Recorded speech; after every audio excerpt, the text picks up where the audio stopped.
All right. Good afternoon. Sorry, I'm sidetracked here. These stickers are great. They're super tight lettering, but it makes it really, really hard to get it off the backing. So Is that going on the M5? Well, we'll see. I just put 2 other stickers, and I made about 10 seconds at punting them. So, but yeah, I want to put one little subtle sticker somewhere on the M5, but this is a little bit tricky to get each letter off. I tried heating it up, but you know, if you want these tight letters, this is the trade-off. I've had a bunch of sticker companies make me them and say, "Yeah, mine will do better," and I'm like, "Well, they always end up being the same." So if you buy one of these, you just have to be really slow and meticulous, and you're gonna get angry and you're gonna yell at me. But I'm telling you, yeah, but yours is bigger. It's when you go this small and tight. That's how it works. So anyway. Go ahead, Chris. Tell me what's going on. I'm fired up today. I was going to the dentist, and then they called me and canceled. The only problem is my fake tooth feels like it's gonna fall out. So I should probably should have gone anyway. He threw his back out or something. I was so excited that he was injured. You were excited because you didn't have to go? Yeah. Even though nothing was gonna happen, didn't matter. I still freak out like a little baby. It's just not good. Well, we'll touch on a couple quick things here at the beginning as related to last week's podcast. Folks who were here last week may remember the zebra cake.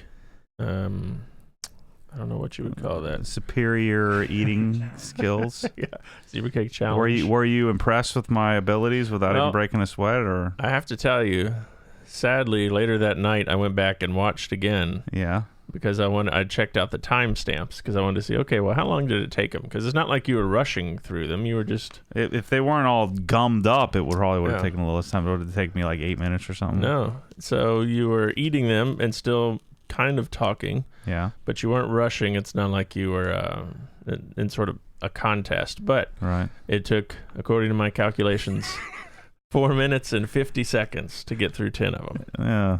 Yeah. So I could easily, what did I say, 2 minutes or something? 2 minutes so for if I was going for it, not trying to talk in between and all that business, I would have been good to go. Yeah, that's one every 29 seconds or so. Boom, got it. Yeah, clean. Didn't ruin any letters, so I'll be sure to palm that and mess it up before the end of this. Let me put this aside. Now, Daniel on Facebook asked, were there any tummy issues after the zebra cakes last week? No. Like you went to the gym and everything was okay? I went to the gym and had to run. We had to it was at row a mile, run a mile, row a mile, and I almost, I could feel it, but no, that's the problem. It's like child's play for me. Why do you think I'm 240? I'd eat that like it was a little afternoon snack. That's what it was for me, just a little afternoon snack. I'm just on to the rest of my day. I didn't get sick. Didn't have a problem. 1,600 calorie snack. Yeah, it's like, shoot, nothing. Once I broke the seal, then that night I ate everything in the house. That was... I should have thrown in a bigger number. I didn't think anything of it. But yeah, $250. I'll eat the whole box. Screw you. Sure enough. No, screw me. Yeah. It was Wes was the first one in there with $25. Then Yoshi just skipped right to $250, and Dan came in afterwards with an extra $10. Shoot. But we don't have any more zebra cakes. I noticed those boxes are gone. Right after that, you didn't see me coming here and I threw them all away. Oh man. So the mysterious zebra cakes have vanished. Is that a koozie on my prototype soap over there? Get that freaking thing out of here. It does appear to be a koozie. Yeah. Shoot. I don't know what that is. Oh, jeez, Bryce, you're blowing the whole spot. TM koozie. Oh, yeah. Pelosi. Oh, don't show that prototype bottle. I wouldn't want anybody to know where my soap comes from. I want to keep it secret. I'm a secret scientist chemist in the back, and give me a freaking break. Bryce and I were joking. You were over there messing with all that stuff and didn't even notice this thing. It's been there for... Why don't companies just be honest with where their stuff comes from? It's freaking stupid. Uh-oh, Bryce, you got the... So thank you to Veloci MTM. Steven is here watching. He's in the chat room, so Yeah. thanks to Steven. Rob doesn't care. He laughs at me when I yell at him for bringing me junk like that. It's a fine koozie. Let's see. Oh, I'll save this question because this one's definitely going to send you off. So we'll save that. I can't wait for that one myself. I'm not even going to look. Okay. I want to go to this question that came up from Jeff's Detailing on Instagram. Are you still planning to buy that large property you looked at a while back and create a full OG experience for the public? Well, yes, but not that one.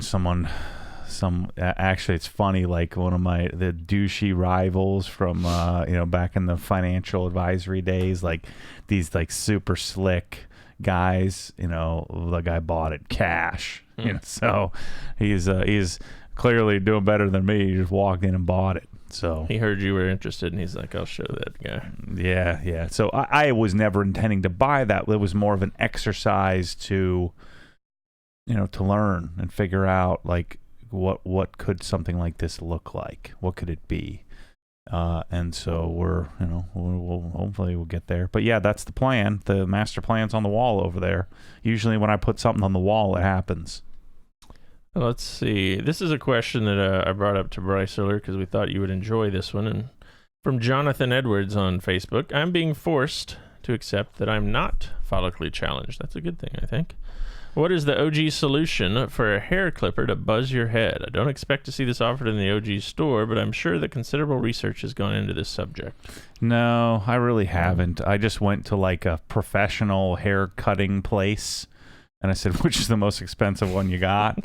And so I think I have an Oster or Oster. O-S-T-E-R. Yeah, and I don't know, it was like $150 or something. So whatever there, I said, what do you sell like the most high volume sophisticated barbers? I want that one. So I got one. It's hefty. But for the first 20 years of my life, I used some crap from Walmart, some like plastic piece of junk that they could never kill the thing. And so there really isn't much of a benefit. But yeah, I bought a professional grade. I think it's an Oster, but it's like a professional line. And then do you put a guard on there, like a number 1, number 2, or you just go? It depends on how much Michelle's going to yell at me, but I prefer to just go straight. Just cut it, but then she yells at me. Gotcha. Yeah. All right, so there you go, Jonathan. I'm a number 2 guard guy myself. That's what I go with. Yeah. Let's see. EC on Facebook says, if someone were to only have one machine, which Rupes and pad size do you recommend? Yeah, LHR 15 Mark III and 5-inch backing plate, 6-inch faced pads. So we call them 5-inch pads. That's what I do. Just keep it simple. Yeah, hands down. You'll notice that the LHR 15 is the one that has right underneath the model number on the top says detailing on it.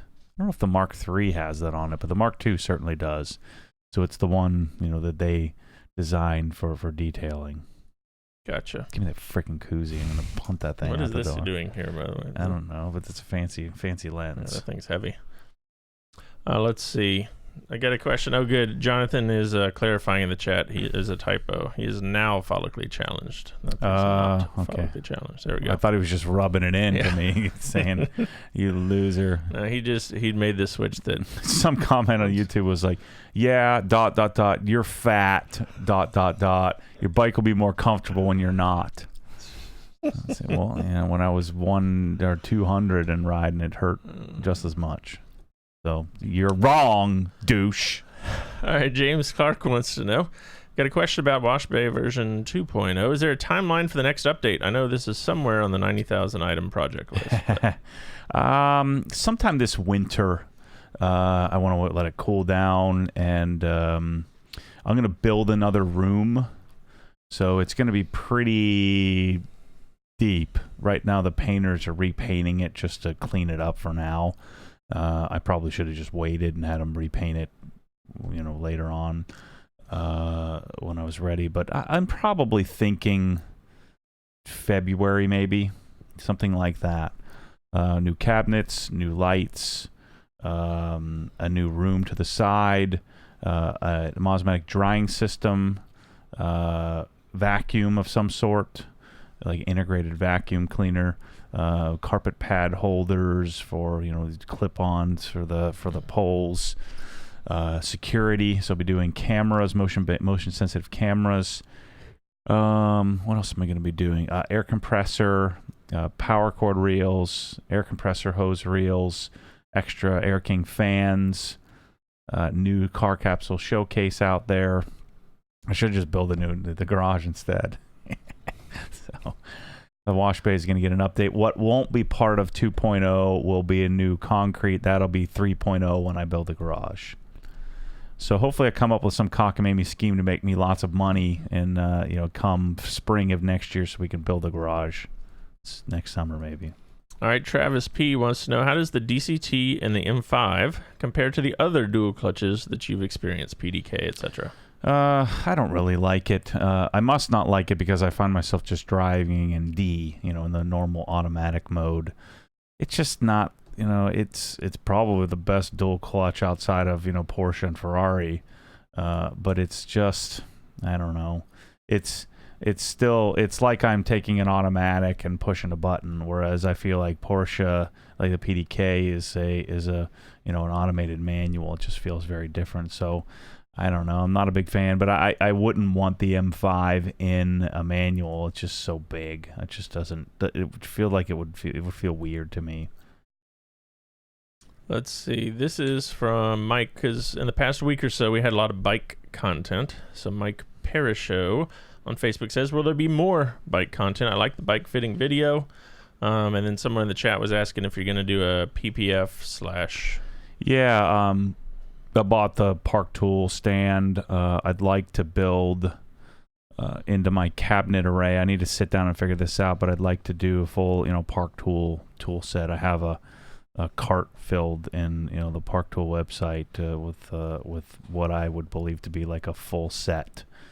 Because if you buy like the Master Technician set, it comes with a bunch of crap that I don't want, like stools and all kinds of weird, junk that I wouldn't want to have, and then some extra tools that I wouldn't need. But what I'm going to do is there's a guy here locally who you can hire to come out and work on your bike at your house. I'm going to hire him to come out and work on my bike and teach me how to work on it, even that next step. So I think from watching my bike being assembled, that helped me a lot. But then I need to just, I'm going to tear my Giant apart and put it back together and see how far I can get without help. So I'll probably have some videos on that. I have the PPF kit. I have that came, so I'm going to work on that probably this weekend. Get that done and coat the bike so I can start riding it. And so I have that video, rebuilding and fixing mine. Maybe talking about my tools that I buy.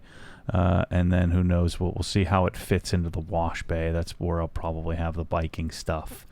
It would make sense that eventually, when the garage is built, I'm thinking about my biking stuff would go in the wash bay, and do all the tools out there, and then move all the tools out of the wash bay, my regular tools out of the wash bay and into the main garage when the main garage is built. I've also considered building a bike fixing area in the main garage, but who knows how long this cycling thing will take this time around. It's so funny though, watching the comments, like, this is my 8th bike. Like, and everybody's just assuming I don't know what the heck I'm doing. I just bought a really expensive bike. I know what I'm doing. So I haven't fixed bikes, so I have to learn there. But I'm telling you, it's not get your core stronger. I'm telling you, it's not like touch your toes a few times. There's an issue with my frickin' pelvis and my feet going numb, which I think I've solved. Now I just have to find the right saddle when I'm saying comfort, I don't expect it to be sitting in a plush seat. I get that. It's just like in the first 2 miles, I'm fidgeting around like I'm dying. I don't want that. I've ridden thousands of miles, and I've ridden with probably 500 different people, and they don't have the problems that I have with their bike hurting their taint to the point where they can't sit. So this not about core strength. I'm not quitting CrossFit to start doing frickin' yoga. I'm not a girl. And I just have to find the right fitting, the right combination. But there's a dude in the UK. I almost want to get on a plane and go over there, and there's like, I think his name's Fit Guy James or something like that, where he does like these ridiculous fittings. It'd be amazing. I think it'd be cool to do. But anyway, yeah, cycling's cool. I don't plan on doing. You really wouldn't want to watch a cycling video because I'll be hyperventilating the whole time, with a lav mic on. And as I'm trying to chase down my buddies that are faster than me. So have you taken it out yet? No. Okay. I got to get it. It's either just go and not worry about it, or PPF it and just wait. I haven't had the bike for the first 39 years of my life, so I think I can wait a week. I've been working on the M5, so I'm not in any dire rush. I've been riding the Giant. All right, let's see here. Which Milwaukee impact did you get again? I need a big one to break my NO loose in my water heater. Yeah, it's the friction ring 1/2-inch version, so there's a little rubber ring around the end of the 1/2-inch post that kind of snaps on. So it's not a ball bearing version, it's a friction ring type, but it's just the 1/2-inch M18 impact. They've kind of narrowed it down. I think there's only 2 of them now. She really can't go wrong on any of them, but I think it's like $400 or something, $450 or something like that. It's pretty expensive, but I have 4 of them. I use them all the time. So I have 1 here, or 3 here for some reason, and 1 back at the house.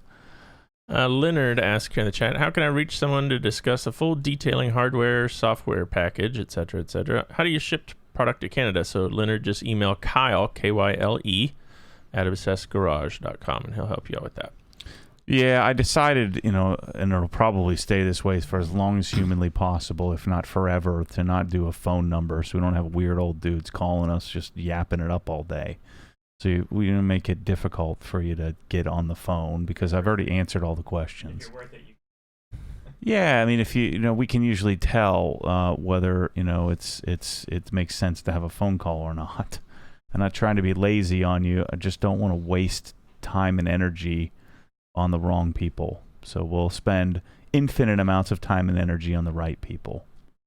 So email Kyle, and then he'll get with you, and we'll get you what you need. And if Kyle doesn't know the answer, he comes to me. Kyle's quickly becoming my proxy on a lot of the technical stuff.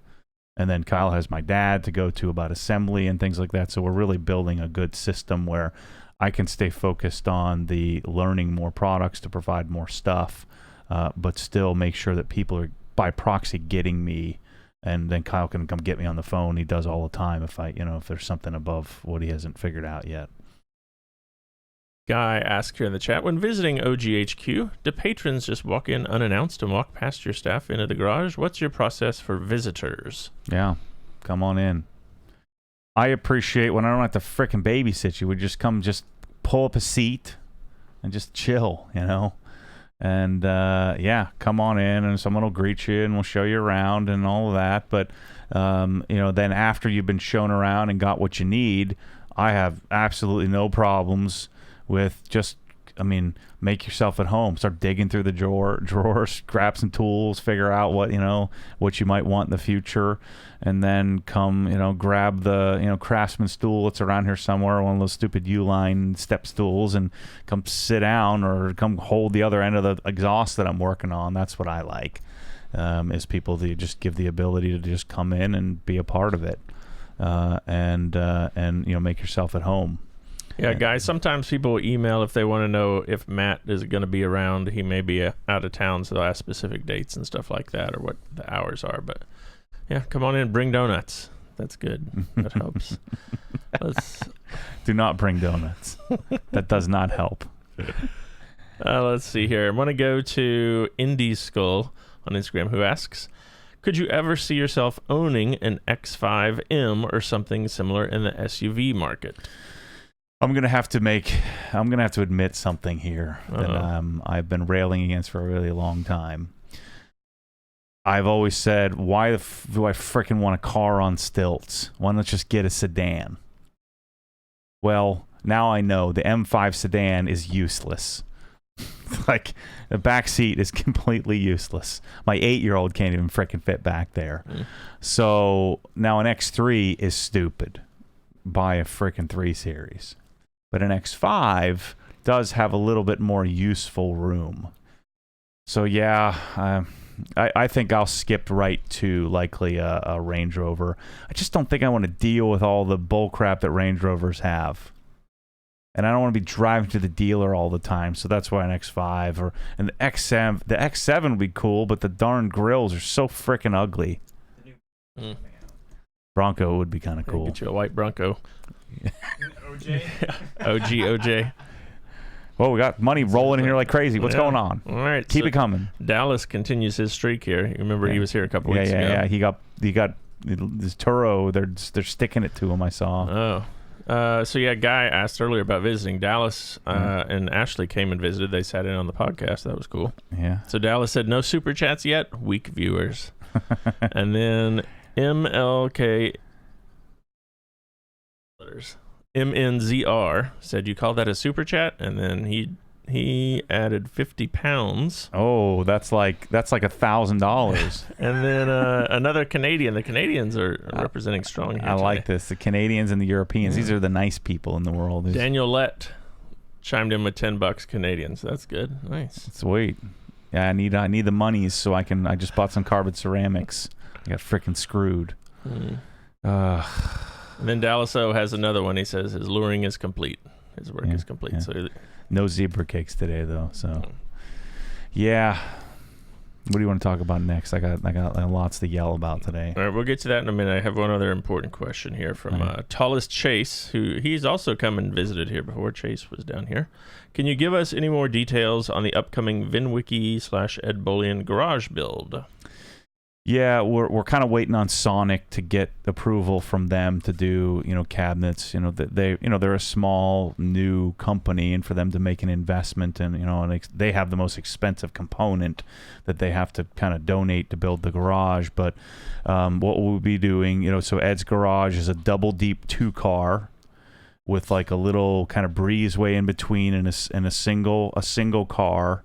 And then another detached kind of single car with in between. There's it's like a covered patio area. So it's like this triangle of awesomeness. And so we are going to do Swisstrax flooring. Swisstrax is on board. The lighting guys will be on board. I'm sure. I mean, ask them. Krenzel is always on board. Mosmatic, MTM. So we'll be doing custom install pressure washer. We'll be doing an air compressor with Prevost piping and some hose reels. We'll be doing lighting. We'll be doing Sonic cabinets, a few Sonic tools. Ed doesn't do a lot of wrenching in the garage. We'll do probably 3 or 4 drawers of tools just to kind of show it off. And we'll paint the walls. And he's thinking about getting a Lamborghini block and hanging it from the ceiling, which would be kind of cool. And so I'd like to do some sort of fans in there as well. So once Sonic says go, so what I'm hoping happens is I can get it all organized and ready to do by early December to coincide with the ending of my garage giveaway, so I can really get some juice out of that, hopefully. So that's the plan. Gotcha. All right, I have a question here. It came up last week, but I didn't get to it, so I wanted to bring it up this time. This is from Lucas on Facebook. While washing my car the other day, I started to wonder why we usually correlate, I think this is the word, hydrophobicity with protection on paint. Aside from beading and sheeting, does hydrophobicity do anything else? I know you protect your paint against UV light, bird etchings, water spots, etc., but just curious if hydrophobicity protects anything by itself. I hope my question is clear. Well, when the surface is hydrophobic, it's generally, not always, but generally slicker. So I think the most important thing in your paint protection is surface tension, right? When I take a towel and I drag it across, how much tension does it have? And when you have less surface tension, you tend to have less drag, which would mean even dirt would drag less and would scratch less. And what happens when that surface tension changes, you generally also change the contact angle of how water reacts. Now, you can adjust the contact angle of how water reacts without reducing surface tension. So you could just load it up with silicones, which in general is hydrophobic, or repels water, is not water soluble. So you could load it up with some silicone molecules, and you hit it with water, and the water hits the silicone and beads up and falls off. So he's right in that just a hydrophobic surface is not necessarily, doesn't mean the car is protected. It's not going to protect you from chemical etching and things like that. And so the combination of less surface tension and a change in contact angle, I think, is what you're looking for. You want the water to react. You want the water to sheet as much as possible. So you want the beads to collect and then fall off if you can help it. The problem with a surface being hydrophilic, where the water sheets off, is that it doesn't look as cool. The issue with beads, so if you just have a really hydrophobic surface and everything just beads up, that bead then becomes like a magnifying glass for whatever minerals that's at the bottom of that bead, and it just etches into the surface of the paint. And that's where chemical protection comes in. And so, you have flexible coatings that are softer in nature, and so they tend to swell under the heat, and then they grab onto that water, the mineral content of the water, the rainwater, and then you get this etching in that even quicker and easier than you would on a regular clear coat. So you have all these kind of gives and takes. How much hydrophobics do I need? How much surface tension do I care to have? What are the limitations of the chemicals that I'm putting on the car? How hard is it to install that chemical in order to get the result? So you have all these factors in play, and that's why it's so impressive. Some of these companies, this is why I tend to err on the C-Quartz and the G-Technics of the world that have been doing this for a long time. They have had more time to take into consideration all these factors of how install and ambient temperatures and installing it all over in different types of climates, and then how much surface tension do I have versus how much water, what's the water behavior, so what's the contact angle of water when it hits the surface, and then what kind of chemical resistance do you have, how susceptible are you to water spots. So all of these factors have give and takes, which they continue to improve. All these companies continue to learn more and more as time goes on, and these coatings become better and better and better, and now you have self-healing coatings and things like that. So this is why I have zero interest in all of these spray silica sealants that are just beading water, but they're not doing squat for one, how it looks, and two, or if they do change the look, it looks weird. Was it Sonex? I think it was Sonex BSD. Looks really odd. That's why I never liked that spray sealant. But it sure does bead water really well. But so beading water isn't everything. And that's why I think bead maker is kind of a bad name for the product, because it's not a particularly gifted, it's not particularly highly hydrophobic. And the advantage to me with bead maker is the look. It gives me that wax-like look on top of my not-so-wax-like coating. And so take the most wax-looking coating on the market, I think is probably Kamikaze ISM. And then the problem with Kamikaze ISM with me is that it's stickier and tacky. Like on my GT3, it's tackier versus like on the M5 we just did, the Bryce's Miata, that G-Technic, even though I think ISM probably looks slightly better, the G-Technic stuff to me is a little easier to install. I've never had a high spot with G-Technic, and I've always ended up both high spots and ISM, and the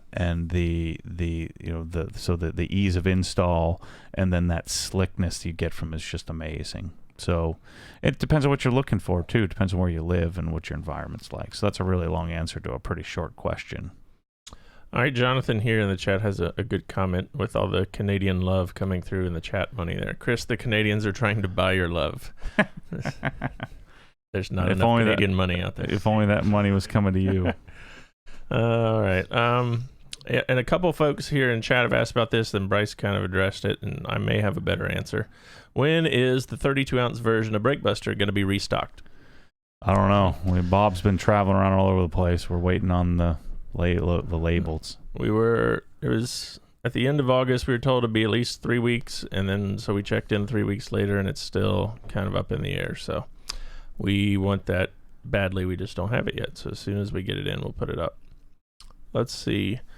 I have a question. Where does the E92 M3 stand right now with its current setup, and what's next for it? I ordered MSO3s, so Clausen MSO3s, the wheels that I had on my F80 M3. I ordered them for this car. In my own, this time I went with my own offsets. I told them what I wanted offset wise. So I'm going to run 275 new 295. So I'm going to buy another set of Michelin PS4s. I'll be the Titan 7s are pretty much already sold. So we'll leave the wheels and TPMS and all that. The Titan 7s are nice. I don't know. Something about them just feels a little off to me. So we're going to try some Clausens. And I'm going to put those on the car again. It'll be my 4th set of Clausens. I don't know. I just like the style that Frank came up with years ago. Frank doesn't own it anymore, but the other guys seem like they're doing a pretty decent job with the company. We'll see what the wheels look like when I get them. And then I have to probably change the suspension to Öhlins or Öhlins. So I have to change the suspension because I need to go a little lower in the front. It looks a little stilty. So the Dynon is limited. In order to maintain travel, they limit the lower how far it can go. So I'm gonna probably take that out and delete the EDC and just go with the Dynon. I also need to get with Alex from Alpine, who did all my coding and also has the tune on my car.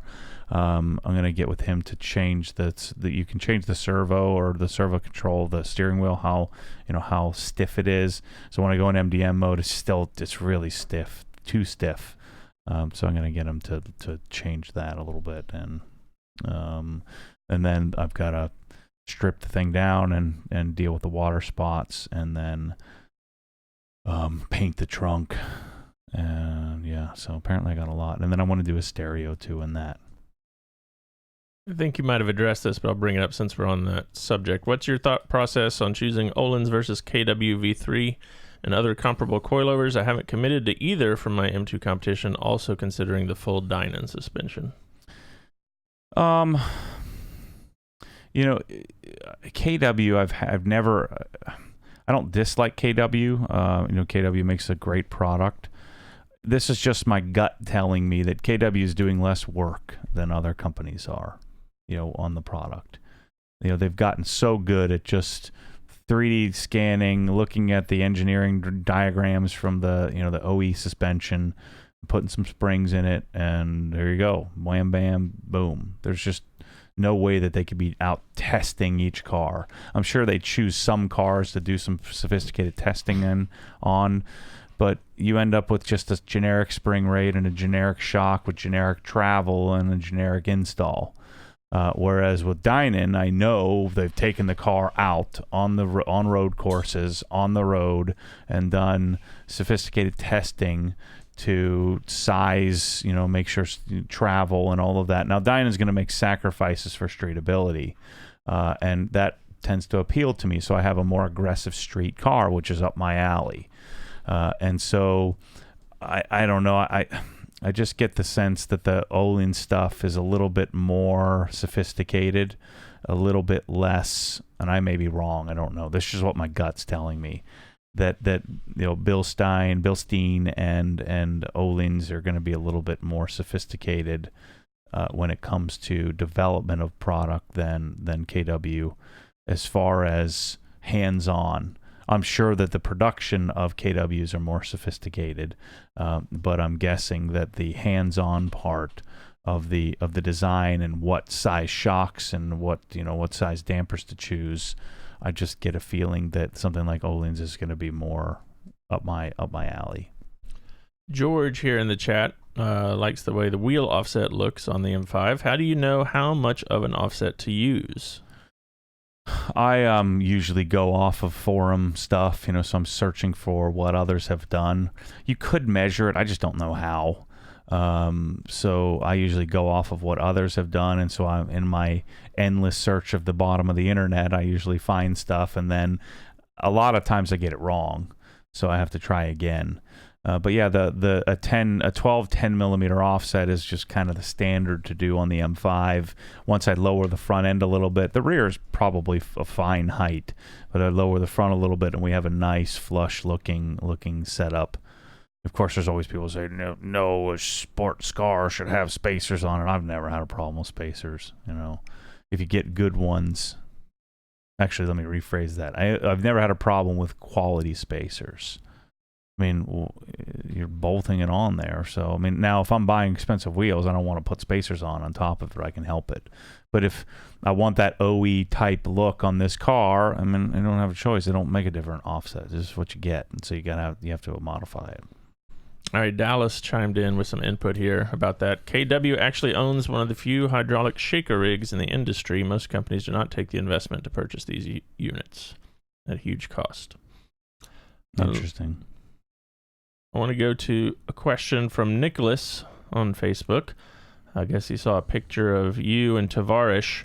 I want to hear your thoughts on the Clarity Sprayable PPF. It looked amazing, but it was extremely finicky. Like, you're talking about you need a really sophisticated painter. So someone who has a really quality paint booth and paint facility. Like, I hate the term show car because it's stupid, but a high-end paint booth. And then you need high-end painting capabilities. And then you have to wet sand it and you have to polish it, but it's hard to polish because it is much softer than clear coat.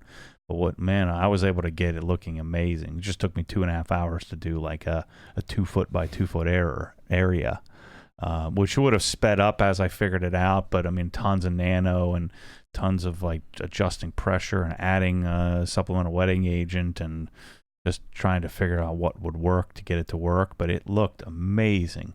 Like, you could get the car flat. So if you put enough of the clarity coat on, enough layers of it on, you could overcome your clear coat's orange peel by just laying on or at least a large percentage of the orange peel. So you could have a flat looking surface without having to sand down your clear coat on your car. And the question is how does it hold up? It is softer than the clear coat, so how does it do it with as you get peppered up? But the cool thing is you just peel it off. The problem is you can't just go to a shop and they just spray it with some baby shampoo and plot it out. You got to go in the paint booth, mask it off, and they paint it on with a multi-step process. But it's certainly superior looking when you go through the process versus PPF. PPF has its own texture, so you can remove the texture from this if you want to. So that is a really, really cool thing about it that I was surprised to see, that it looked and felt like paint. Like, you wouldn't be able to tell that there was clarity coat on there versus paint, whereas you can usually tell PPF. If you know what you're looking at. Would you ever consider driving a second-generation CTS-V in a setting such as the mountains? Your position on American cars is apparent, but it'd be interesting to see how you compare the M5 versus a competitor car equipped with Recaro 6MT, etc. Yeah, no. The M5 will destroy that thing, in my estimation. I don't have any desire for that. Kind of lazy big horsepower stuff. But yeah, the M5 just is, I don't really like the M5 either, so take that for what it's worth. Yeah, I mean, I'd be happy to jump in one and drive it, but I would never own one. It just doesn't appeal to me at all, just like the Corvette doesn't appeal to me at all either. You also were never going to own a Corvette. Yeah, so yeah, I guess you're right. Let's see. This is we'll stay there on the Tovarisch car for just a second. Any possibility of a wash video with a Tovarisch car in the future? Yeah, sure. He's only 30 minutes away. Yeah, maybe I should go over, I was sort of showing him we were trying to figure out what was the best process for correcting. And so I went down to just kind of help him figure that out. what's the best process. And I don't have a huge bag of tricks. Like a pro detailer would have a lot more bag of tricks for dealing with all different types of paint. I've been doing Audis and BMWs and Porsches, which are all react rather similarly. Throw an S2000 in there, but someone who has seen hundreds of different types of cars and all different types of paints, I'd have a little bit bigger bag of tricks that they can try. And so I went in and we were able to figure out a process that worked on it.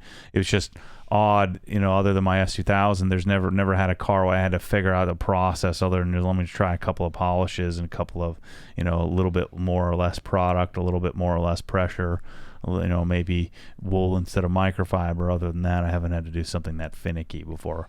I didn't really video it. It'll be in the membership, just because I was vlogging my day for Hex membership, but I didn't video it other than there. So if you want to see it, I guess you got to go there. But I wasn't trying to. I just didn't. It was hot, and I knew we were going to be focused, and I didn't want to get the full camera out and make a full video on it, which I probably should have. There's some talk here in the chat about the hats and giveaway items and new stuff coming in terms of apparel.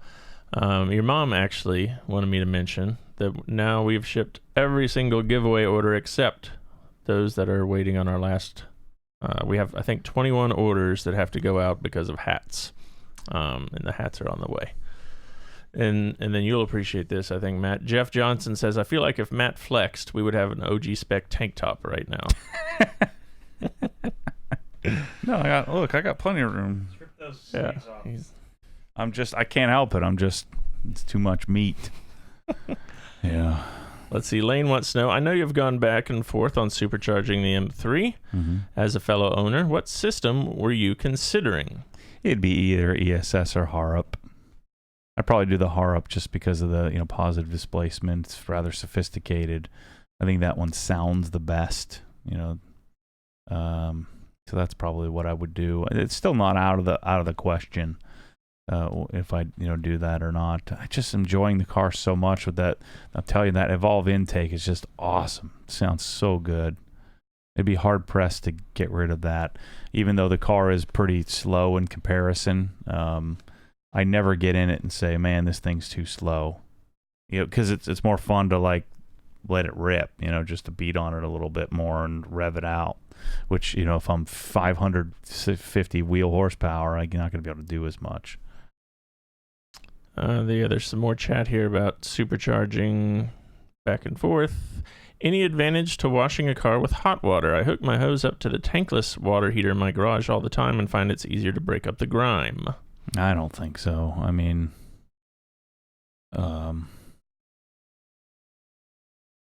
I think the main advantage would be to keep it if you're cold, especially like in the fall, if you're up north or north of wherever, north of the tropics, unlike us. I mean, you would see some benefits to just dealing with warmer water.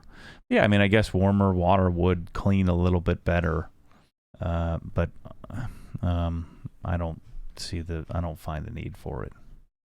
Dallas wants to know, when are we getting more PP dribble plugs for pressure washer hoses? I'm going to go down to my buddy Mike in Orlando, and I want him to make some things for me, so I'm probably going to have him make them, and he can make mass quantity for me, so it will be several months before I get to do that. Yeah, that's the most requested item in the store that we don't have, so I don't even have mine to give to him. That's the thing that stinks. I sold it. But he could make it really easily. All right, we have a question here, and this is good because I was going to go this route. When will we get the Krenzel USA videos? So do you want to talk about your trip up there to Maryland and what all happened up there? Yeah, that's going to come, I think, tomorrow, the next day. Bryce is most of the way through the edit. Yeah, I keep distracting him to get more videos. So in the next 2 or 3 days, it'll be out, the oil change video. I'm going to do a Inside the Hex cast talking about what I'm planning and what I'm going to ask them to make. So I'm going to do this. So Hexcast, I'll either do it this afternoon or tomorrow morning. Do that. And,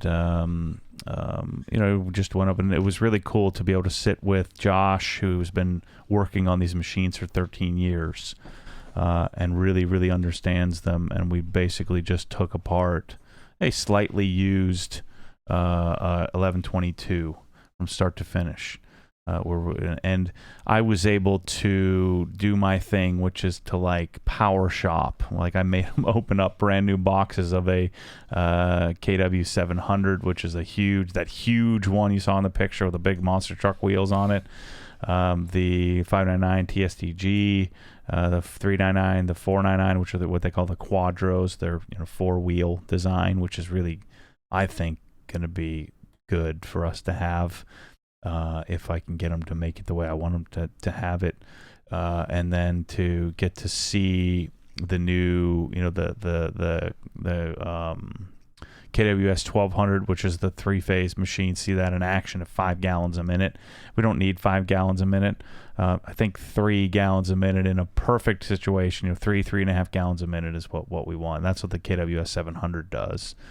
And so what I'm hoping to accomplish is to get machines that do roughly 3 gallons a minute at around 1,000 psi at the tip, and get those in 20 amp versions. So what I'd like to have is the 1122. I already have the 1322, so 1122, 1322. I'd like to have my own exclusive 1122 because I don't like selling my freaking pressure washer. I don't like selling it for everybody else. That thing barely existed. And so I'd like to modify that a little bit, get rid of the gun and the wand that comes with it, and make it a little simpler.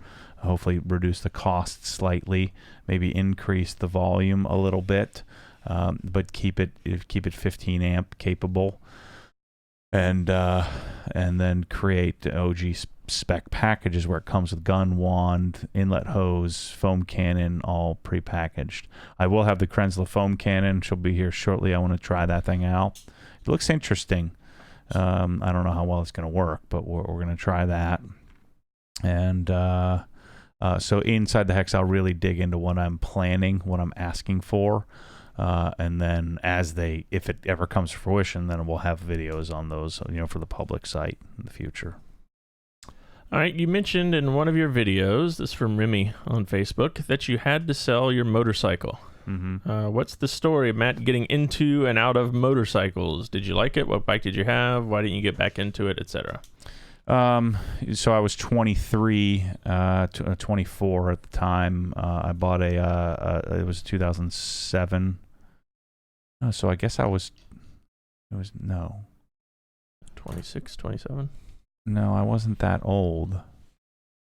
I thought it was a 2007, but it couldn't have been because I was 23, so it must have been a 2003 or maybe 2004 at the time of the model year ahead. Anyway, that doesn't matter.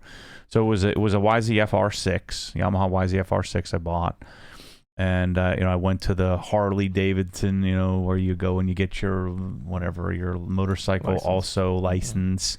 So I went to that kind of little training thing that they did they do it on Buell Blasts. And so when I bought the bike, I had them, I hadn't gotten my license yet. And so I had them just drop it off at my house because I didn't really know how to ride it. I don't have dirt bike experience. I'd never even ridden a bike with a clutch before in my life. How did you ask them to Buell Blast?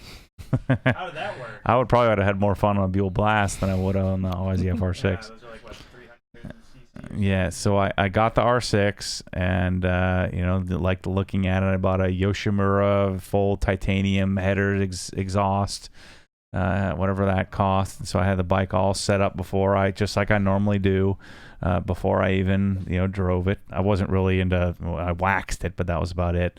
Got frame sliders on it and everything. So got all the, the appropriate modifications set up. What is the anti-vibration damper?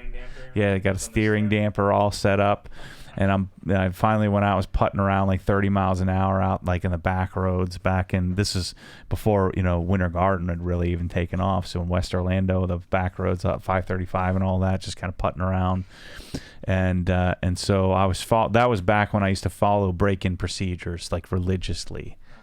600 miles. miles. Yes, 600 miles. You're not supposed to go over 4,000 RPMs. Vary your RPM. So I was doing meticulous braking. And so then because I was afraid to ride it down through the city, through I guess it wasn't really the city, but the suburbs of Orlando, I had them come pick up the bike, change the oil, then come drop it off.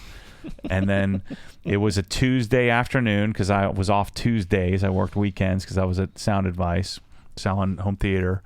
And I pull out. It was a 4-lane divided highway, but it was a 35 mile an hour, like a right there on McGuire and 50. And so I looked both ways. I'm like, all right, let's see what this thing can do. So I did a first gear, second gear, pull, to red line, scared the crap out of me. I got pulled over all the way at the West Oaks Mall, which was, miles away. And was for doing 87 and a 35. Whew. Yep. And 2 days later, I got a ticket in my S2000 for, I don't know what speed I was doing, but 2 days later in my S2000 was new Formula Red with 16-inch bronze Volk CE28Ns and a single exit exhaust, single exits. Actually, no, by that time I had a dual exit Mugen exhaust and a bunch of other crap on it. It was lower and everything. So I got pulled over in that. And then I just said, I'm done. I can't have this. I didn't enjoy the bike because I was scared to death. So I made it to 900 miles, so an extra 300 miles. And between that ticket and when I sold it, so it was like maybe a couple of weeks later.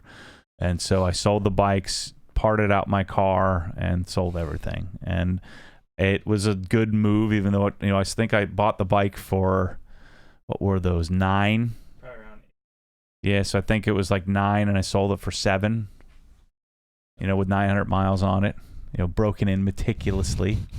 And then, of course, my buddy starts sending me all these. Remember that thing used to go around? You wouldn't know, but it used to go around about the better way to seat the piston rings is to just rip it from the get. And so then I went on that cycle for a while, and then my second S2000 blew up because of that.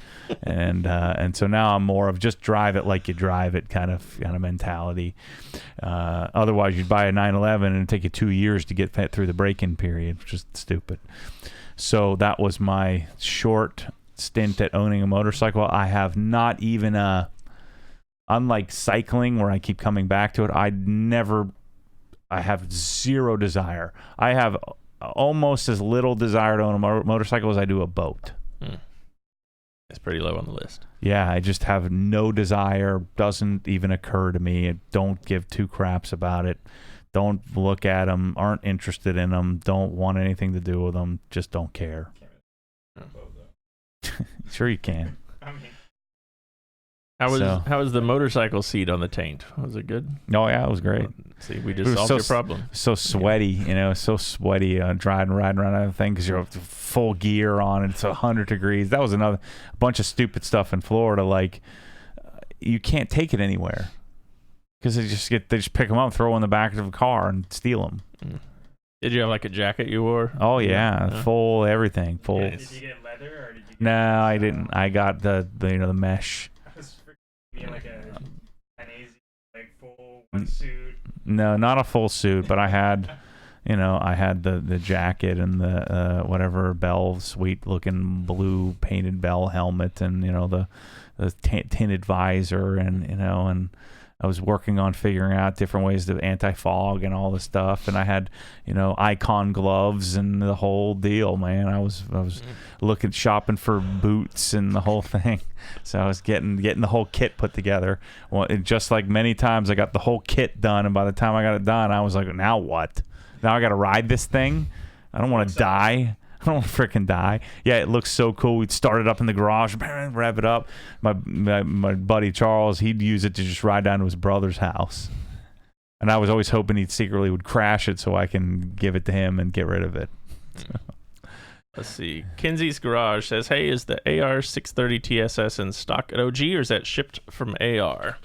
Yeah, we're drop shipping those for now. I will be, especially when we get next door, I'll be buying them and shipping them from here. Any ideas on how much shipping wait time would be? They usually get them out within a day or two. Yeah. And they're coming from Minnesota. Yep. So there's your answer there. Let's see. Oh, here's what I've been wanting to get to here. I knew Eric Y. I want to say Isselstein, maybe. Sorry if I'm mispronouncing that, Eric.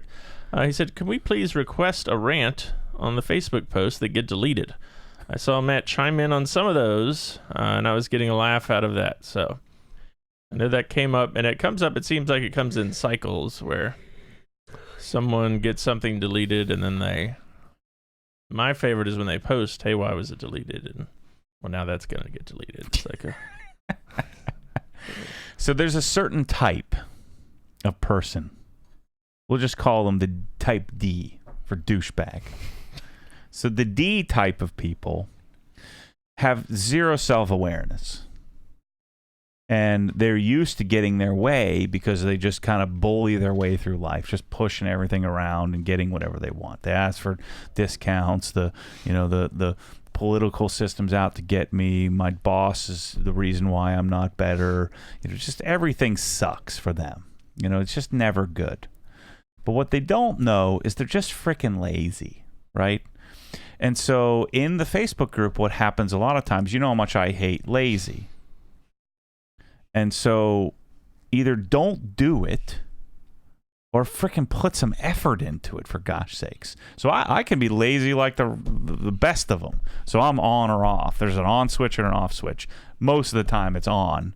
But the off switch, I can just shut it off, and I'll ask Michelle, I'll just lay there and look at her. And like, I'm not doing anything. And she knows, she's learned that, when that, because it's so rare, especially now that I'm in this passion project where I just have so much amazing laying around. Like, I've got $10,000 worth of parts in there just sitting on top of the cabinet, just calling my name, like, Matt, come install me. But yet, if I'm going to make a Facebook post, I'm going to write a couple of paragraphs, maybe even 3 or 4 paragraphs. And I'm going to go back, I'm going to read it, and I'm going to say, well, maybe I could find a picture that might support that. Or vice versa. I have a photo or a video that then I want to write something about to give people a little background, a little context. Type Ds don't understand that I say context and they hear some sort of gibberish. So the beginning of the Facebook group was simple. Act like a lady or a gentleman for the one lady that's in there. For Tanya, or who's in there, there's like 2. Chelsea. Yeah, and Chelsea. Those 2. For the 2 ladies that are in there, act like a lady, which I never have to tell them. Right. I don't think I've ever, in the history of the group, ever seen a post get deleted that was a female post. Ever. I need to start changing my message here. So we need to get a body double, someone who's much better looking. We need to get Jamie to be the Obsessed Garage guy, and just pretend. So I'll just feed into his ear and tell him what to say, and just have to speak really fast and breathe heavy all the time. Is this a type D person? No, get out of here. That's a type D post. So type Ds come in and say, man, I've got posts for everybody. And they just can't fathom that garbage post is garbage. They see something like, everybody has to see this. This is amazing. And so they go into it setting themselves up for failure because they believe that they are amazing and their post is amazing and everything around them is just amazing. And so why would you need any context around a frickin' photo that isn't even their garage? Or some guy wiping the windshield with newspaper. Can you believe this? They wouldn't even write, can you believe this? And if they did, it would be, can you, letter U, believe this? And they probably spell believe wrong. And so they put that there and then delete. So I've got, how many moderators do we have? 16. So I've got 16 like super sharp people. Like everybody in there is hand selected by me because they're freaking smart. It's not, I don't pick stupid people to do important jobs. So these are really smart people. And they know what I don't like because they don't like the same freaking thing. And so they go in and they delete Type D's post because he didn't write a couple of paragraphs, read it back like an intelligent person would take out the extra words. There aren't any extra words because there's only 5 words. And so they come into this like, this is the greatest post in the history of the world. And look, it got 100 likes, so I was right. I knew it. 100 likes. Well, those are the other 100 type Ds that are in the freaking group. Now the rest of the type Cs are looking as like this. Why has this not been deleted? And so then, if the type Cs for, I don't know what the C is, but the real type Cs, which are like intelligent, rational people, and then the few type As that have some type C in them, are looking at this saying, this freaking post sucks. It'll be gone. That's good. And because they know that it'll be gone in our group. And so then the type D gets the post deleted. And you know what the type D does? Because he never fathomed going in that it wasn't the most brilliant, executed, beautiful, magical post in the world. And they had 10 other or 100 other type Ds who validated their retardedness. I'm not supposed to say that word. Their idiocy, their ignorance. Cut that out. Oh, we can't cut that out. It's live. So they can't fathom that it would have ever been deleted, and so it gets deleted. And so then what do when you own the world? You message the guy. So in my case, I'd go message Jay Leno. Hey, Jay Leno, did you know that my post on your TV show that gets 17 million views was deleted? What if Jay Leno? Even Jay Leno's 13th representative wouldn't even respond to me. And I'm responding to these guys. Why do I even do that? So it's the same formula every single time. These people they don't even have enough originality to come up with a different way to say that I owe them something. They say the same thing. First they say, hello, I want to know why my post was deleted. That's step 1. The entitlement, the demand. I owe them an explanation. Then it had 100 likes in whatever X amount of time. That's part 2. So it's the same formula from everyone. I don't. These people must get together or something. I don't know how they're connected somehow to one brain. All 17 million of them. And so then they say, well, it had a lot of likes, and then the last part is, and I saw this and that post that wasn't any good. So they always compare to some other post. Right. What do knives have to do with the garage? Well, the knife post had a photo and then like a video and like a couple of paragraphs and an explanation of why they thought, maybe this might be interesting and why they're into it, why they're passionate about it. And it gives a little context in their life. That's freaking awesome. So I say to type D every time, your post probably sucked. Now, I'm in the wrong because I should know. I know that these people are Neanderthals and and I know exactly what's going to happen, but I can't help myself because it angers me. I just want to punch through my screen at the stupidity of these people that just have zero self-awareness, that realize that the world doesn't revolve around them. The world doesn't revolve around me. It's my freaking group. Gosh. So then they get mad and say, how could you treat a follower? And I say, usually something else snarky, and I try to get them riled up. And then every single time this happens, there's some post in the group, and then I want to go and kill all of those people too. And Shane, my enforcer, goes in and deletes at least 4 or 5 of them, and that justifies them. And then they get to go around and tell everybody how this is an elitist group. What does deleting a post of some garbage with one half sentence with a bunch of abbreviated words have to do with elitism? Nothing. And it just has to do with intelligence and not being lazy and not being a type D. So that's the message. That's the moral of the story here, Chris. Don't be a type D. I just made up type D on the fly. And on a very rare occasion, because I've seen this, there was someone, because a lot of times people post a picture, check out my car. And they don't know any better, right? And I get that. They just came in the group and that, hey, check out my car. And so if their car is not so expensive then they make up this whole story around, well, they deleted my post because they only like Porsches and you have to make $1 million a year. What are you freaking talking about? How many people in the U.S. make $1 million a year? There's probably like 30 people in our group that make $1 million a year. What does that have to do with anything? Just because you suck doesn't have to do anything to do with anybody thinks any lesser of your car. If you love your car, that's great. Write a few paragraphs and type out the word "you," loser, and put a period in where it belongs. Oh, you get the point. Yeah, I get the point that you're freaking stupid. Don't be stupid. Don't be a loser. Don't be a type D. I'm not. I almost bought a Honda Civic the other day when it was on sale, but I knew Chris would have given me that look, so I didn't buy it. So someone bought it on Bring a Trailer before I did. I think it would be cool to have my old car back, so then I could hate it and say, "Why did I do this?" So thank you, Eric, for that question. That's the story. But every once in a while, I've seen people post. They say, hey, bring a little context, and then they'll go back and add some effort, and then like, hey, this is actually kind of cool. Yeah, so if it gets deleted, just try again. I don't hate you. I hate you if you email me with that 3-pronged douche approach. I don't owe you anything. Nothing. You don't owe me anything.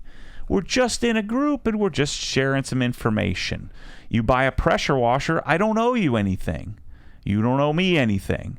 We're exchanging value. We're in a relationship here. If you want the quickest way to not be in a relationship with someone is to be entitled. And when you're entitled, I just don't stand for that bullcrap. Customers always write garbage. Get out of here. That's stupid. Customers almost always, my mom is like, yeah, they're almost always wrong. They're always wrong. Yeah. Because a normal, person that's in a relationship, and let's say their $1,200 pressure washer was broken, would say, hey, Matt, I know you ship a lot of these, and I know what happens, and I just have freaking bad luck, but my pressure washer is broken. Can we get it fixed? Heck yeah, man, let's get this done. Let me get on the phone here and get this done. Instead of, you owe me a discount, and I'm really disappointed, and you owe me something. I don't know, you dick. Get out of here. I don't owe you nothing. We're in this together. I've never walked into a place and said, you owe me an explanation. I didn't even get an explanation on why my post was deleted. You're darn right to get an explanation. You shouldn't have one. If you got an explanation, you'd cry yourself to sleep because you went into it believing that this was the greatest post in the history of posts, and you thought about how bad every other post was. Well, I got an idea. Go somewhere else. Make your own freaking group. These moderators just get a little bit of power, and then they just do whatever. There's no power. We're just checking out some posts and trying to make it look reasonably decent. And then, of course, it's subjective. This isn't a democracy. There's no vote. The First Amendment doesn't apply on Facebook posts. Why would it? Then it would be a disaster. I saw someone use that recently in a comment. That's why I brought it up. That person would never say that to me in my presence because I'd smack them like a little girl. Just slap them upside the head. Get out of here. You don't have First Amendment rights in my house. You act like a gentleman, and you get all the rights you need. And you act like a child, you get smacked. Idiot. S with S. Lots of them. Next question. We have some people here in the chat telling Bryce he just needs to give you a hug. That'll make things better. I think that's... So they don't want to die. Let's see. I watched from the early days of exhaust changes and primarily car detailing. You've left wealth management, set up OG, bought cars, sold cars, and bought more cars. If I recall correctly, this all started from a recommendation to share/open up and build relationships. Is that still primarily about that, or has it now evolved more into business? No, I'm just about duping everybody into buying stuff. I know what that question's targeted to. No, I just want to sell people stuff. That's what I'm doing here. I'm just duping everybody into buying a bunch of my special sauce. Just do what I want. I do what I've dreamt of doing. And then I have a pretty keen sense of what other people want because I know what I want. I'm on Haltech's website looking at their freaking intake. It's $1,300, and they don't have a freaking decent picture. And the description doesn't tell me anything. They got 17 dyno plots because they think that that's what people want to know. They make an amazing product, but they just don't have an eye for what should be shown. And I feel like I do because I'm sitting there. I'm like, man, I want to see, like, how does it, like, put a freaking video of how it's installed. Like, what else do you got to do all day? You're just sitting there answering emails and picking up the phone because they got phone number people calling them all the time, asking them about how their intake gets installed. Should I spend $1,300 on this thing? So instead, I'm going to make a video of it. So I see that. And so I see an opportunity. I'm like, man, what if I did that with things that I really liked? And man, what if I could now make a business out of that? So yeah, I'm just doing this just to stick it to everybody. That's the plan. I want to screw everybody out of their money so I can have more. I like this question here from chat. On a scale from Turtle X to Colonite 845, where do you rank Chemical Guys as a brand? Well, their brand is fantastic. Their products are just whatever. I mean, they've built an amazing brand. I mean, everybody knows that name. Even like regular people that aren't into washing cars know, Chemical Guys. And they have people that have a cult following of people who buy everything they come out with and collect it. And that's when you know you've got a great brand. It's not a brand for me. It's probably not a brand for most people that are listening to this or watching videos, but it is a brand. And they made a choice to go volume. Let's go big. Let's give people what they want. Let's give them a product that they're asking for, which is new. I mean, just look at the views of anything in detailing. Look at the following of new products. So they're just pandering, and they've probably been they kind of pioneered it, and they're probably the source of new. And so people are so excited to chase some new magic pill when all it is some different derivation of the same pill that already existed. Now there have been continued innovation changes. But notice, G-Technic doesn't come out with new every week. But even they feel obligated to come out with something new at SEMA every year, so Geon is doing that on the high end. They've got 5,000 products now, and so the new every SEMA you got to have a bunch of new stuff instead of just making the old stuff better, or not. Like I don't need a freaking polish for PPF. Just freaking polish it. It's PPF. I don't need a PPF coating. I don't need a 37th detail spray. I don't need any of that stuff. But that's what people want. So I'm hopefully one of the many voices of reason. So I fit myself in between the old curmudgeon who nothing new is any good, or nothing, just use this process and use whatever cheap as possible, and Chemical Guys. But they've basically created a whole subset of what has become people that are interested in detailing in general. And I'm hopefully pandering to the people that are, the question wasn't about me, but anyway, I'm hopefully pandering to the people that are about, process. And, with Chemical Guys, it'd be hard to develop a process. They've got too many, it would take you it'd take you almost as long to search the rest of the world of detailing supplies as it would to just go through the Chemical Guys line, and them having local stores, but it's all lazy. Just none of it is like world class. None of it is really well vetted. It's just a bunch of stuff that they're putting in a bottle, and they're sitting in a boardroom with a bunch of hipsters and sitting in there and saying, well, how much can we sell? Who can we sell it to? And what's the coolest label we can put on it? And then how are we going to present that? How are we going to pimp it? And so I haven't been to their headquarters, but from what I've seen with the products, that would be my wager. Instead of them sitting in a room saying, how are we going to improve this? what's the best application? How are we going to advanced weather test this? How's this product going to work? Who are we going to get this to test to make sure we get feedback on how it works? That to me, so I'd put on the opposite end of the spectrum, Built Hamber in the UK. Again, I don't even use the products yet. I just have a sneaky suspicion that, he is a real deal chemist. We were talking about this morning, and he's having a hard time with marketing it. Whereas if you got those two like real process and product behind that marketing engine, man, you'd have something magical.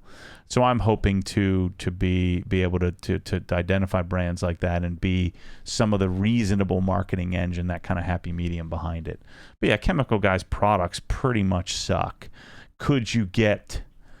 You could probably find some decent stuff in there. I mean, it's just I don't think that Warner makes the stuff anymore. It's a different blender. But they're just changing scents and adding a little bit of extra surfactant or a little bit extra detergent into this or that, and then let's just keep coming out with what people want, which is new. All right, we have a question from Cliff in the chat here. I have a BMW M4 with the Sakir orange leather interior, and it seems even though I clean and condition the seats very well, they don't get softer and they're stiff. Do you have any advice? Well, I mean, softening, this is what we learned on the color lock video. Softening leather is, not really, especially coated leather. It's kind of, it's going to be as hard as it came, and that's just kind of going to be the way it is. So it's not like you can just load it up with all kinds of conditioner and soften the leather up. You can maybe do a little bit. They talked a little bit about it, especially the older it gets, the more the surface kind of wears away. You'll have, there are some pores in there, but the pores are so few and far between that it's not absorbing all kinds of liquid in order to be soft and supple. So what you're hoping to do is just keep it clean, and then keep it so that you're not wearing away too much of it. So to change the pliability of the leather is not realistic, with a natural or with these coated leather systems that we now have. So the old taking an old school leather jacket, and you like take a baseball mitt and you put oil all over it and you soften it up. You really can't do that. It'll just reject. There aren't enough pores. It'll just sit on top, and you'll just sit in a puddle of oil. So the only thing you can really do is just keep it clean. Noe wants to know, do you want the OG Ultimate destination to be only in Florida, or is your goal to have multiple OG stores in multiple states? So I don't want to have a store. I want to have a location that people come into. Like I would call this, what we're seeing here, just in larger scale. What I would think, if this continues to do in the trajectory that it is, I would likely have multiple distribution centers. It would just be it would be a shift. How could I create the magic of this place elsewhere? I don't know if I could. I don't know what that means. I don't know how I get there. I don't know if I ever will. I don't know if I would even want it. But I could see having, having several different operations just for logistics. And then if we're going to have the logistics, then we might as well make it look cool and then have a place for people to come to. And if I can develop other personalities, like Chris is developing he's becoming a little bit of a personality, and Bryce and Kyle, and so you're seeing other people. So if I can start to develop a team of other personalities just by us doing our work, then I guess it's possible that we could have multiple locations just for the logistical aspect of things. Have a Canadian distribution center, Chris won't be running that one. No. Have a West Coast somewhere. Yeah, like a Seattle or something like that. And then I do want to build a community in North Carolina. And shoot, if you're going to do that, you might as well build some distribution out of there as well. So I could see OGHQ as the main destination, the main headquarters, corporate HQ. And then have a few satellites, but they would never be retail stores. I'm not going to build a detailing company where I'm out washing up people's cars all over the place. I have no desire to do that. What I have a desire to do is to make sure that we're as efficient as possible at delivering whatever it is I'm delivering. But to answer that guy's question before, are you doing this just for that? No, I'm doing it so that I can connect with people and wash my car when I want, and I just happen to set a camera up. And then if I can make a crazy, amazing life out of it and build an amazing brand out of it, then why wouldn't you? That'd be stupid not to. Ben Finner in the chat says, the BMW event in Columbia, South Carolina is in my backyard. When is it, and how many zebra cakes should I bring? Let's see. It is October 15th through 17th. Yeah. Have I gotten my plane tickets yet for that? No, I have not seen anything from them. I know they're going to book me some crappy seat. I'm going to have to... You're flying Southwest. I'd rather just pay for it myself. I'll meet you there. Keep your money. Let's see. How many people have asked Matt to detail their cars since he started OG? Ooh. A lot. A lot, yeah. Lots and lots. And people are sneaky. They're like, I've got an idea. I just got XYZ car. I think it would make for great content. How about you do it for me?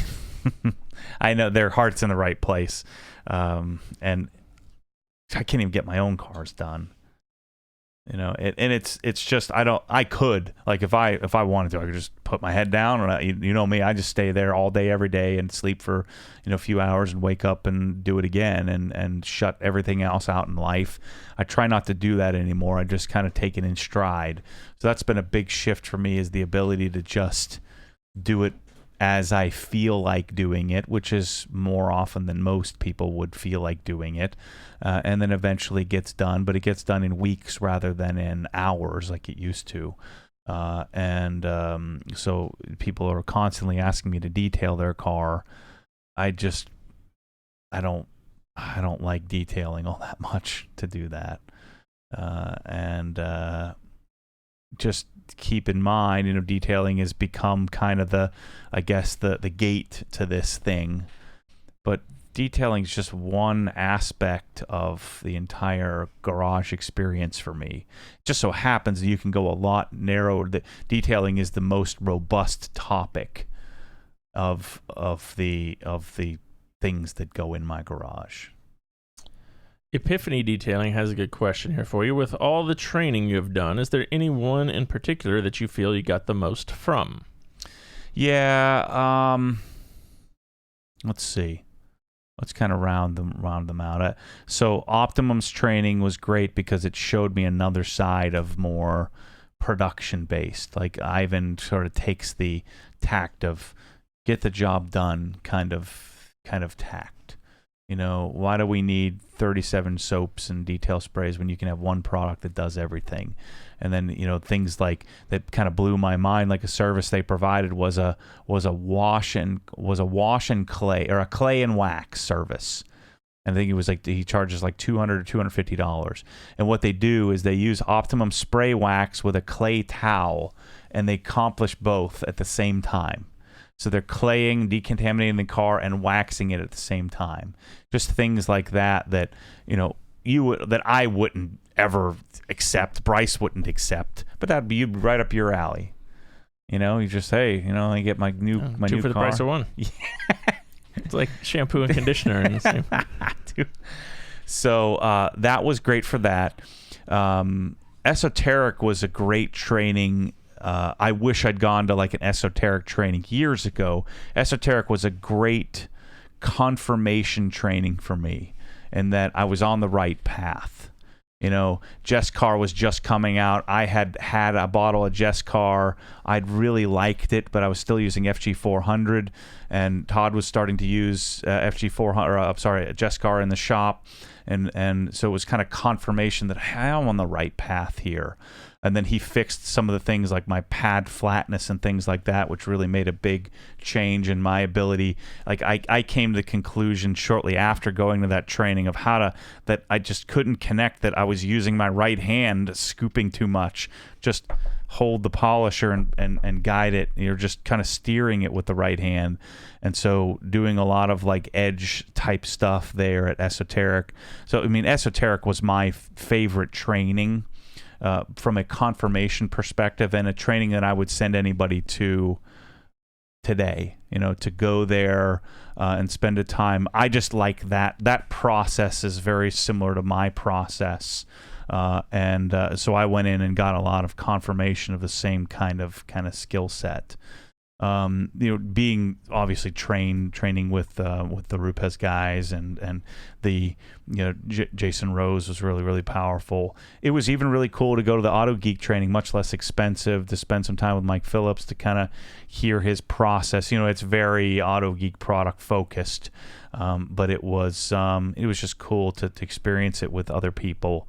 And then of course the sanding stuff, which I always forget about, with Kilmer and Andy Ward, and just kind of taught me that I'm not going to be willing to put in the time required to be a quality sander and rotary expert. But I spent a lot of time with other detailers all over the place that I'm probably not even remembering. But the actual pay to go and be trained, you have Auto Geek, Esoteric, Optimum, Rupes. Those are like the 5 things that I've paid to go to, of which if I was just starting, like if I was a doctor and I want to get into polishing cars, Esoteric is where I would go.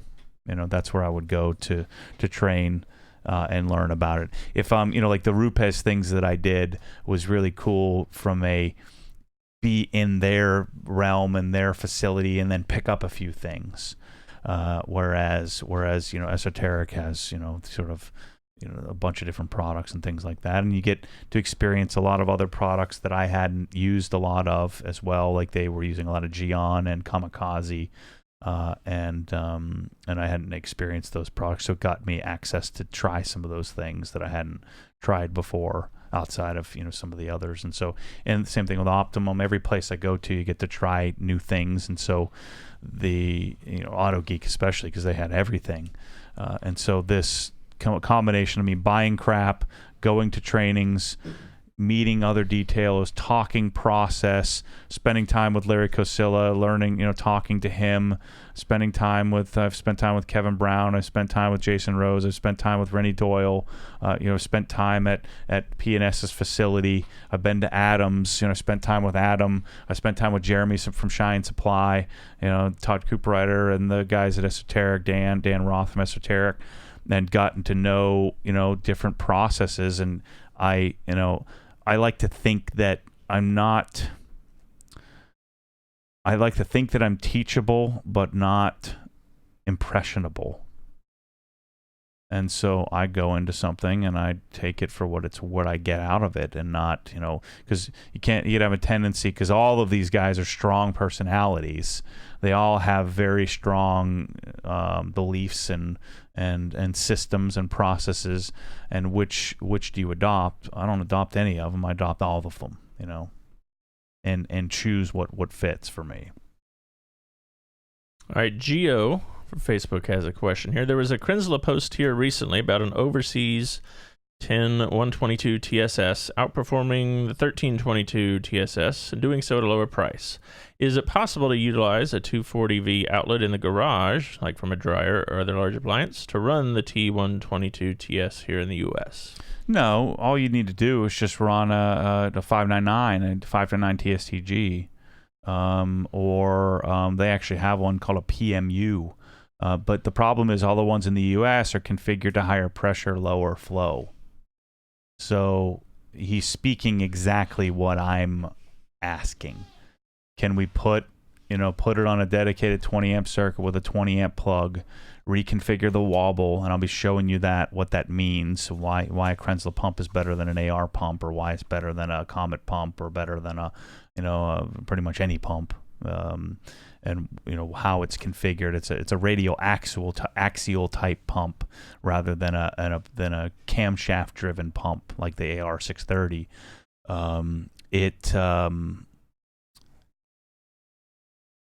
We're gonna have at some point higher flow, lower pressure, proper machines, hopefully in the future. Oh, they have them. They already exist. They're just higher pressure and they're lacking the total stop. And they have soap injectors and all these extra things that we don't want. So that's what I was spending a lot of time with Krenzel, and I've been spending a lot of... Now I have some juice where I can hopefully convince them. They're not going to come out with all of them right away. But I would like to have, some extra pieces of the line. But what I'm asking for, which is trickier, is I'm asking for exclusivity on that. If I'm going to do the work to market it, I don't want to market it for everybody else. All right, we'll do one last question here. We're about that time. Tyler on Instagram wants to know any early feedback on your window tint and what numbers did you go with? I guess tint's always hard to tell. You got to let it set up. You got to let it evaporate or dry out. But Martin did a great job. I think we'll find out when it dries and I look through it. But it looks to me like the XPEL is pretty good. Where it isn't milky. That's the key component, is I want it to look very clear, not milky. The Suntech is the ultimate milky, or 3M Color Stable is milky, or 3M Crystalline looks weird when you look out of it, or in it. So at first try, it seems pretty legit that, versus Lumar. In which... I don't know how the percentages work, the numbers on the windshield. So we did 70% on the windshields and then 15% on the sides. For future cars, I'll probably talk Martin into, we'll see, but I'll probably talk him into getting me the 20%. That 5% is probably negligible, but I think is a little bit more up my alley to do 20% XR Plus. I got it, Bryce. There we go. Prime XR Plus. All right, so let's look at the calendar real quick here, because next week we're going to do Wednesday, because you're leaving Thursday to go to GT Smokey's event. Yep. Yeah, so I'm going to get Andy to do some driving in his car. So I'm going to do a follow-up to car control on back roads. And then I'm going to get in my car and have him critique me and improve some of my skills, because he'll show us a masterclass. And he's so great on camera.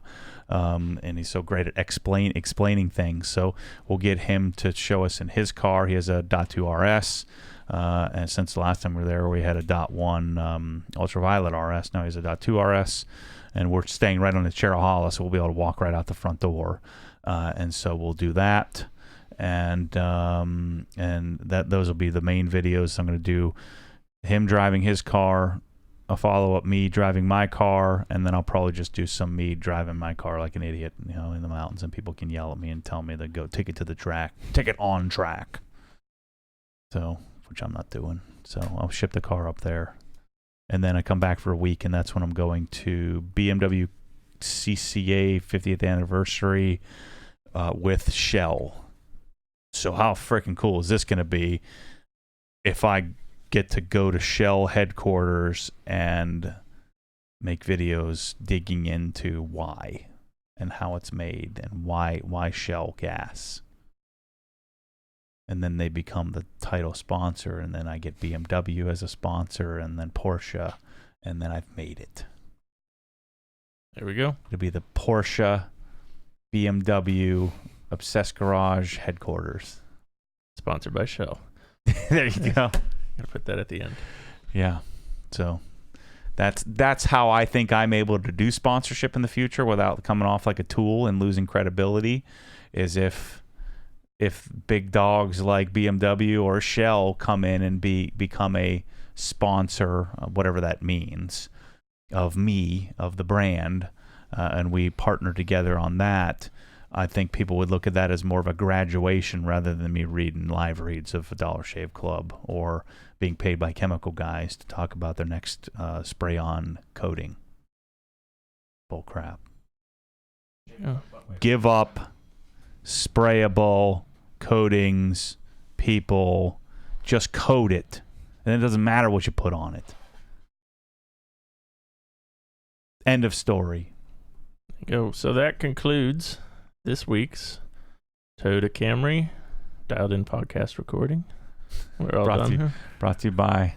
Brought to you part by 1992 Toyota Camry. 2005 Oh, okay. Toyota Camry and your local public radio station. Doesn't the 1992 look the same as the 2005? It's pretty close. Okay. Mine is what we found the model. It's like XV20. Toyota sedan. Okay, yeah.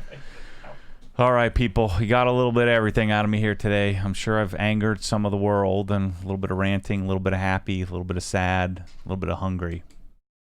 Not very confused, though. I'll catch you on the next one. Get rid of that freaking koozie. See you guys. Thanks, MTM.